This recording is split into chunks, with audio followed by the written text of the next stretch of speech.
So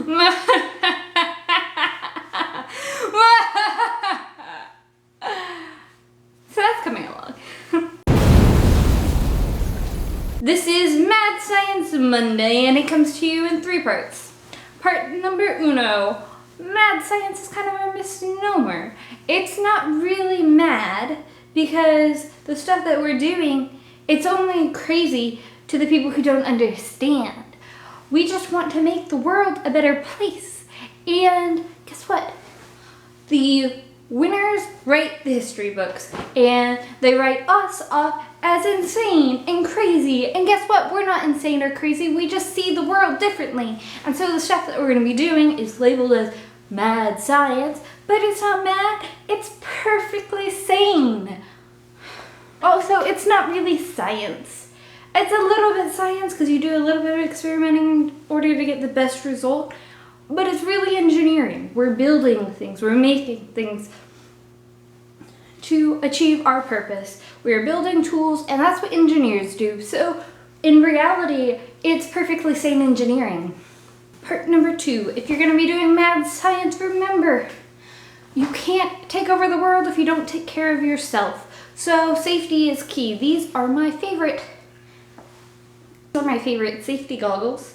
They look like just totally cool hipstery glasses. Whatever. But then on the side, it has these things that will keep other stuff from getting in. So there you go. Stylish and effective. You need to wear these anytime you do stuff that has things flying through the air that you don't want in your eyes. Like if you're doing something like cutting wood, you got sawdust going everywhere, you don't want that shit in your eye. If you're firing a trebuchet / catapult, which we will be doing later, there's some things like food. It's okay to be throwing that and everything, but if you're dealing with carbonic acid, you probably want to take care of, your eyes and get a somewhat decent lab coat because you spend a lot of time and money on your signature look and you don't want to get that ruined. The scars from carbonic acid kind of look a little bit badass, but at the same time, then you have to figure out, oh, well, how am I going to take care of this? And do I have somebody on staff who can bandage me up? What are my minions doing today? And guess what? Nobody's got time for that. So try and keep yourself covered up if you're dealing with anything that has acid in it, just because, safety. Whenever you decide to become a mad scientist, you need to have some sort of idea of what your end goal is. Is it to take over the world because you know how this world should be run? Because let me tell you something. Anytime we invade other planets, they have one planetary ruler.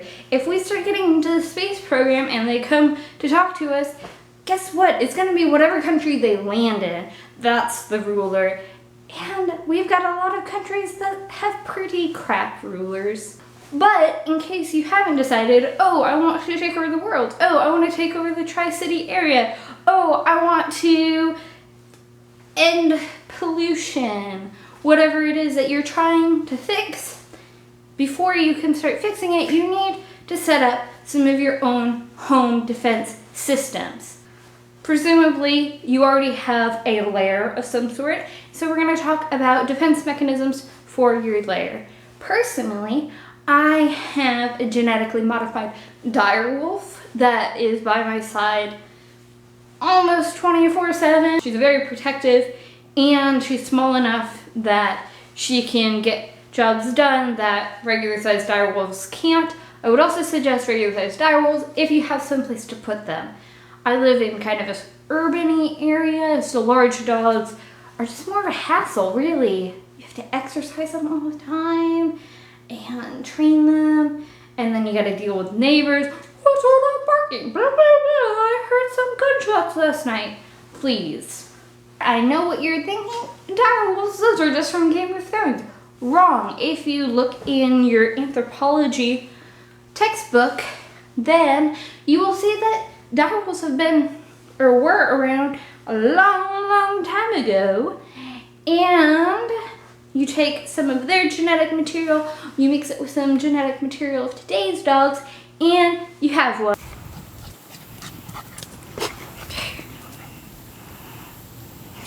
Next line of defense is a moat around my lair. You might think they won't notice a miniature direwolf, but they'll notice a moat.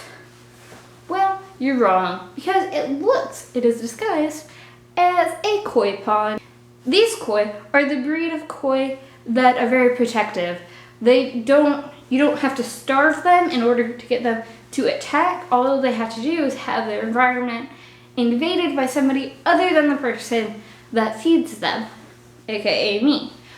So, if someone tries to get into that moat that is not me, including my direwolf, we've had many discussions about this, then they will attack.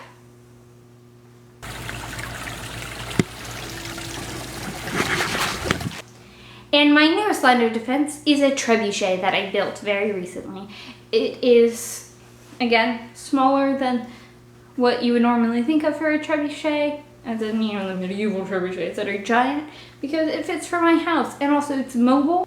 If you have a pickup truck or an SUV, you can fit right on top, or in the bed of the pickup truck, whatever.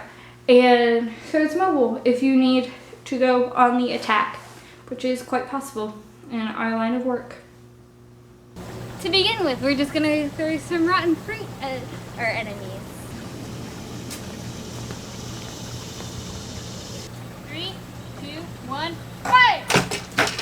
Tune in next time for a tutorial on one of my favorite weapons. I'm not gonna say which, but it's pretty snazzy. Now, if you have any questions about the mad science profession, please leave them below.